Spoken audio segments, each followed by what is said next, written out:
Everyone, मैं हूं आराधना from लर्नो hub, एक फ्री लर्निंग प्लेटफॉर्म जहां आप पढ़ सकते हैं maths, science, SST absolutely for free at learnohub.com।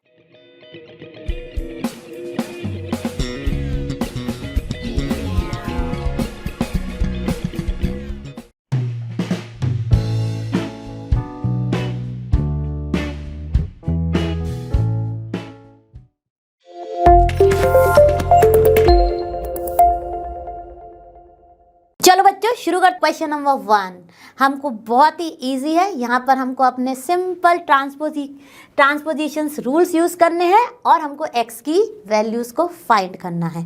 तो ट्रांसपोजिशन रूल्स तो मैंने आपको जब एक्सरसाइज 2.1 और 2.2 पढ़ाई थी तब भी समझाए थे, और जब मैं यहाँ पर सम्स को सॉल्व करूँगी तब भी धीरे धीरे आपको रिवाइज करवाती जाऊँगी। तो चलिए शुरू करते हैं अपना पहला क्वेश्चन। जब भी हम linear equation in one variable की बात करते हैं बच्चों, तो हमेशा याद रखिए उसमें एक तो हमारा केवल एक ही वेरिएबल होता है और हमें उसी वेरिएबल की वैल्यू को फाइंड करना होता है।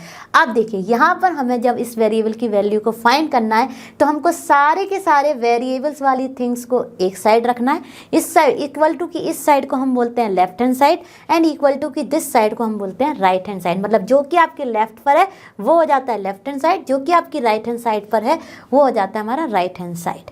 अब देखिए जैसे ही हमको x की वैल्यू फाइंड करनी है, हम 2x को यहाँ पर ले जाएंगे। अब हमने ये ट्रांसपोजिशन रूल्स में पढ़ाई है कि जब हम किसी भी चीज़ को इक्वल टू की अदर साइड ले जाते हैं, अगर वो प्लस में है तो वो माइनस में जाती है, अगर वो माइनस में है तो वो प्लस में जाती है। चाहे आप लेफ्ट हैंड साइड से राइट हैंड साइड में लाएं, चाहे आप राइट हैंड साइड से लेफ्ट हैंड साइड में ले जाए। बट मल्टीप्लिकेशन और डिवीजन के केस में साइन चेंज नहीं होता है, केवल जो वैल्यू मल्टीप्लिकेशन में होती है वो अदर साइड में डिवीजन में जाती है। सिमिलरली अगर वो डिवीजन में है तो वो अदर साइड में मल्टीप्लिकेशन में जाती है। तो बस यही एक अंतर है जो कि हमको दिमाग में रखना है। अब देखिए यहाँ पर मैंने जैसे ही इसको लिया, ये हो जाएगा 3x - 2x, और जब equal to sign already some में होता है तो हम हमेशा ये वाला सिंबल यूज़ करते हैं और इसे कहते हैं दिस इम्प्लाइज। तो हमने लिख दिया this implies 3x - 2x equals two plus का 18 को हम सिर्फ लिख सकते हैं 18, जो कि आपने इंटीजर्स में पढ़ाई है। अब 3x - 2x हो जाएगा हमारा x, और x की वैल्यू आ गई 18। अब इसका क्या मतलब है, जो ये x की वैल्यू आई है, जब आप इसको x की जगहों पर रखेंगे तो जो भी आपका सॉल्यूशन आएगा वो हमें सेटिस्फाई करेगा गिवन इक्वेशन को। तो चलिए एक क्वेश्चन में हम आपको वेरीफाई करके भी दिखा देते हैं। 3 × 18 x आया हमारा 18, राइट, और 2 × 18 + 18। अब देखिए यहाँ पर तो हमारा आ जाएगा, तो देखिए हमारी लेफ्ट हैंड साइड और राइट हैंड साइड बराबर आ गई जैसे ही हमने x की वैल्यू को 18 सब्स्टिट्यूट किया। तो ये होता है कि जो भी हमारी x की वैल्यू आए वो गिवन इक्वेशन को सेटिस्फाई करे, यानी कि लेफ्ट हैंड साइड और राइट हैंड साइड बराबर आए। तो आई होप आपको ये क्वेश्चन एंड इसका वेरिफिकेशन दोनों ही अच्छे से क्लियर हुए होंगे। चलिए अब हम चलते हैं अपने इसके नेक्स्ट क्वेश्चन पर। चलो बच्चों हम शुरू करते हैं अपना क्वेश्चन नंबर 2। तो क्वेश्चन नंबर 2 में हमारा देखिए इक्वेशन दी है वन वेरिएबल में, और वो है, अब देखिए ये तो आपको पता ही होगा, जो भी हमारे इक्वल टू के दिस साइड है लेफ्ट हैंड साइड की तरफ वो हो जाती है लेफ्ट हैंड साइड, और जो हमारी इक्वल टू के इस साइड है वो हमारा राइट हैंड साइड है। ठीक है, अब देखिए यहाँ पे हमको क्या फाइंड करना है, t की वैल्यू को फाइंड करना है। तो हम सिंपल ट्रांसपोजिशन रूल्स को लेंगे। यहाँ पे ये प्लस का 3 है, t है, इसको हम वेरिएबल एक तरफ करने के लिए इसको अदर साइड ले जाएंगे तो ये हो जाएगा माइनस का। सिमिलरली ये माइनस का 3 को हम इस साइड लाएंगे तो ये हो जाएगा प्लस का। तो ये तो आपने पढ़ ही रखे होंगे ट्रांसपोजिशन रूल कि जब भी हम इक्वल टू के एनी अदर साइड वैल्यू को ले जाते हैं तो जो भी उसका साइन है उसके अपोजिट हो जाता है एडिशन और सब्ट्रैक्शन में। ठीक है, और हमारे मल्टीप्लिकेशन और डिवीज़न में जो साइन है वो चेंज नहीं होते हैं, लेकिन मल्टीप्लिकेशन को जब अदर साइड ले जाते हैं तो वो हो जाता है डिवीज़न, और डिवीज़न को जब अदर साइड ले जाते हैं तो वो हो जाता है मल्टीप्लिकेशन, मतलब अपोजिट। बट साइन चेंज नहीं होता है डिवीज़न और मल्टीप्लिकेशन के केस में।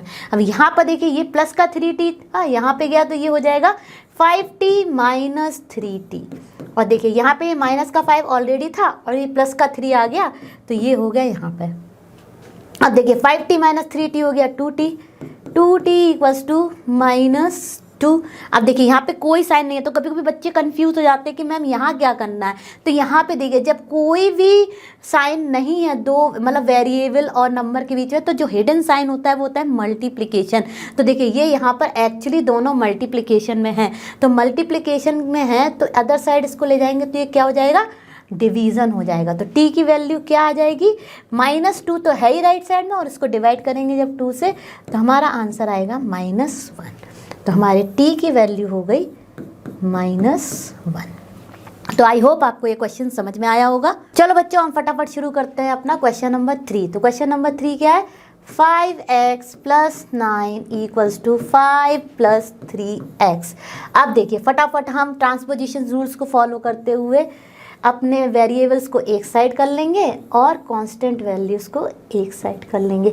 तो देखिए 5x यहाँ लेफ्ट हैंड साइड में ऑलरेडी था, 3x मैंने इस साइड लिया तो ये हो गया -3x। ऐसा नहीं है, आप इसको भी इधर साइड ले जा सकते हो, बस आपको वेरी वेरी केयरफुल रहना है साइन को लेकर। अब देखिए यहाँ पे ऑलरेडी ये 5 था और यहाँ पे ये हो गया +9 था -9। अब यहाँ आ गया हमारा 2x और यहाँ हमारा आएगा -4। तो x हो जाएगा हमारा -4/2 और plus divided by minus is always minus and 2 2 = 4। Okay, तो देखिए हमारा आंसर आ गया -2।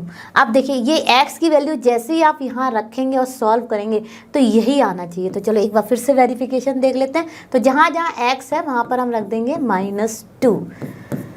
तो देखिए जैसे ही हमने x की वैल्यू -2 रखी, दोनों साइड में हमारा -1 आ गया, जो कि हमारा सेटिस्फाई कर रहा है हमारी इक्वेशन को। तो इसका मतलब हमारा आंसर करेक्ट है। चलो बच्चों हम शुरू करते हैं अपना क्वेश्चन नंबर 4। फटाफट सॉल्व करते हैं question number 4 using transposition rules. तो देखिए बच्चों अब हम इसको सॉल्व कर रहे हैं। तो हमने फटाफट ट्रांसपोजिशन रूल्स को फॉलो करते हुए वेरिएबल्स वैल्यूज़ को एक तरफ कर लिया और कांस्टेंट वैल्यूज़ को एक तरफ कर लिया। अब देखिए 4 यहाँ पे प्लस का था माइनस का हो गया, सिमिलरली यहाँ पे प्लस का 6 एज इट इज़ है, ये गया तो माइनस का 3 हो गया।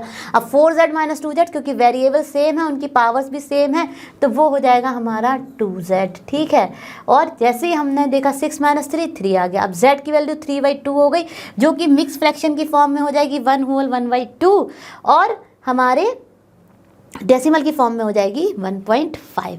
अब देखिए एक चीज़ और बतानी है, जैसे हमने ऑलरेडी इक्वेशंस में इक्वल टू साइन होता है, तो हम इसमें दोबारा इक्वल टू साइन यूज़ नहीं करते, हम यहाँ पे ये सिंबल यूज़ करते हैं और ये होता है हमारा दिस इम्प्लाइज सिंबल। तो जब भी हम लीनियर इक्वेशन सॉल्व करते हैं वहाँ पे ऑलरेडी इक्वल टू साइन होता है, तो हम ये सिंबल यूज़ करते हैं दिस इम्प्लाइज साइन।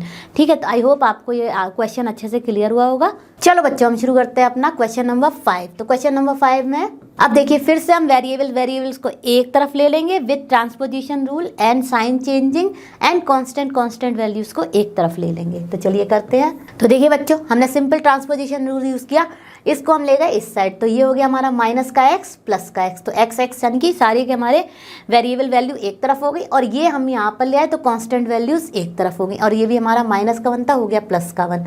अब देखिए 2x + 3x हो गया हमारा, मतलब जो भी नहीं है तो 1x है ऑब्वियसली, तो 2x + 1x हो गया 3x और यहाँ पे हमारा 14 + 1 15। अब देखिए जैसे ही हमने x में, यहाँ ये मल्टीप्लिकेशन में, अदर साइड में ये जाएगा डिवीज़न में, तो 15 / 3 आ गया 5, तो हमारी x की वैल्यू आ गई 5।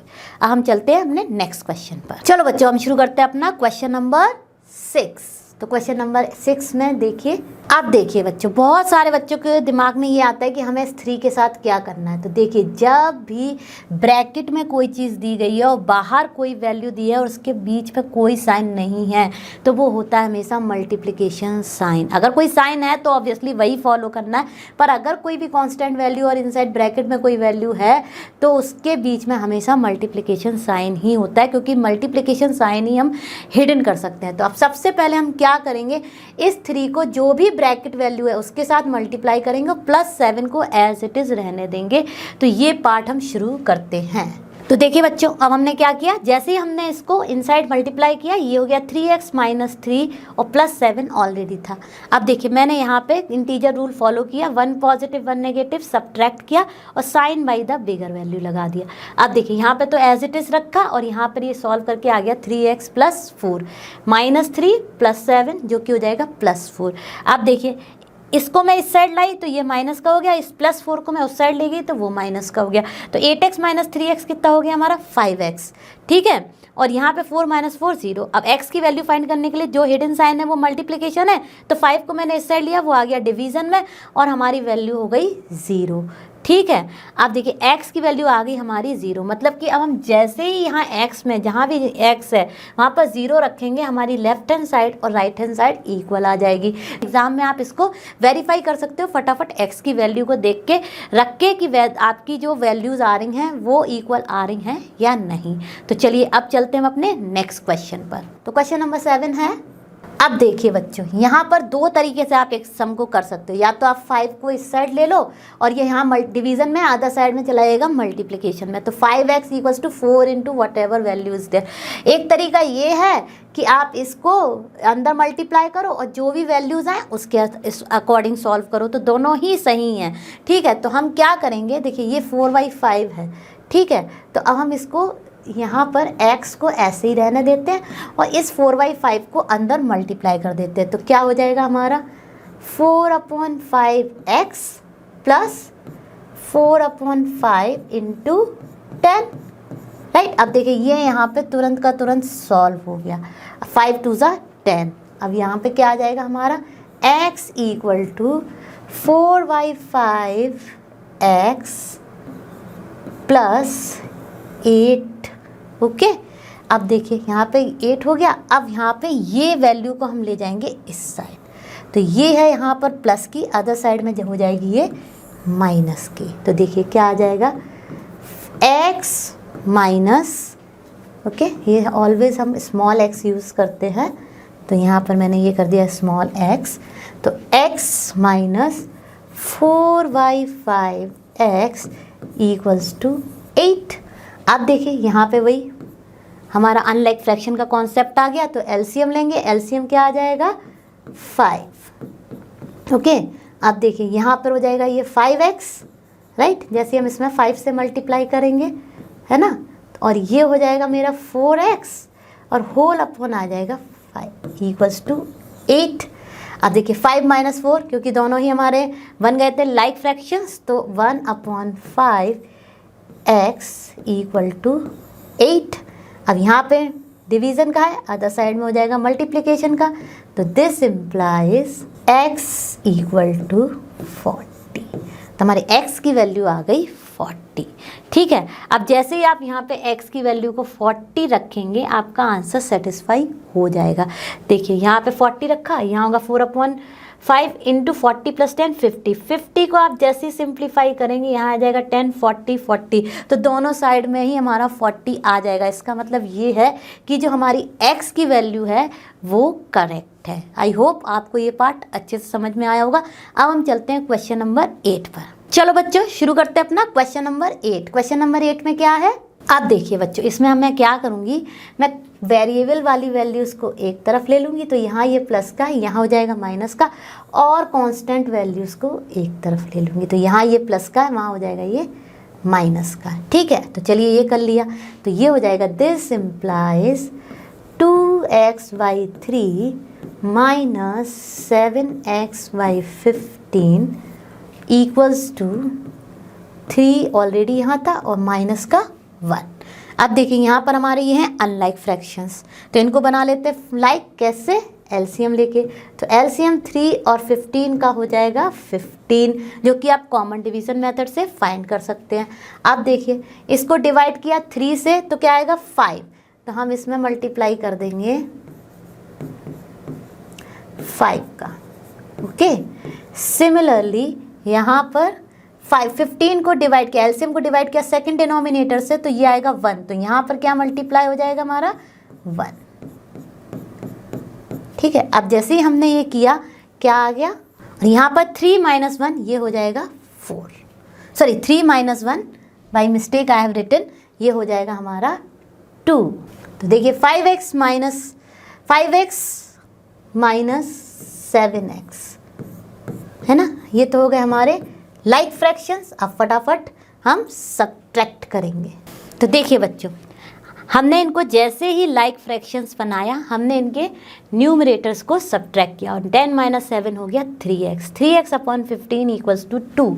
अब देखिए यहाँ पे 15 डिवीज़न में है, other side it will go in multiplication, तो वही मैंने किया, ये चला गया हमारा मल्टीप्लिकेशन में। और देखिए फिर हमने 3 को भी ले लिया उस साइड, तो यहाँ ये मल्टीप्लिकेशन में था, अदर साइड में ये आ गया डिवीज़न में। अब हमारी x की वैल्यू आ गई, हमने इसको सिंप्लीफाई किया, 3 5 = 15 और जो भी आया उसको मल्टीप्लाई कर दिया, तो x हमारा आ गया 10। इसका मतलब क्या है, जब x को आप यहाँ 10 रखेंगे तो दोनों साइड जो है लेफ्ट हैंड साइड और राइट हैंड साइड इक्वल आ जाएंगी। तो वो आप वेरिफिकेशन अगर पूछा जाए तो कर सकते हैं, नहीं तो आप बस x की वैल्यू ही निकाल कर अपना आंसर सॉल्व कर सकते हैं। ठीक है, चलो बच्चों शुरू करते हैं अपना क्वेश्चन नंबर 9। तो क्वेश्चन नंबर 9 है, तो देखिए बच्चों अब हमने इस क्वेश्चन को सॉल्व किया, तो देखिए हमारे सारे वेरिएबल्स वैल्यूज़ को हमने लेफ्ट हैंड साइड में ले लिया और कांस्टेंट वैल्यूज़ को, मतलब जिनमें कोई वेरिएबल नहीं है, उनको हमने एक साइड ले लिया। तो हमने y को मूव किया लेफ्ट हैंड साइड और इसको मूव किया राइट हैंड साइड, तो दिस इम्प्लाइज आ गया 2y। अब यहाँ पे माइनस का y था, प्लस का y हो गया, और यहाँ पे ये प्लस का 5/3 था, तो ये यहाँ पे आ गया माइनस का 5/3। अब देखिए लकली दोनों ही हमारे क्या हैं, लाइक फ्रैक्शंस है, क्योंकि डिनोमिनेटर सेम है, तो हमने फटाफट अपने न्यूमरेटर्स को सब्ट्रैक्ट किया। जैसे ही हमने न्यूमरेटर को सब्ट्रैक्ट किया, हमारी वैल्यू आ गई 21/3, जो कि सिंप्लीफाई हो गई 3 से और आ गया हमारा 7। अब हमारा यहाँ पर था 3y, तो this implies 3y equals to 7 आ गया।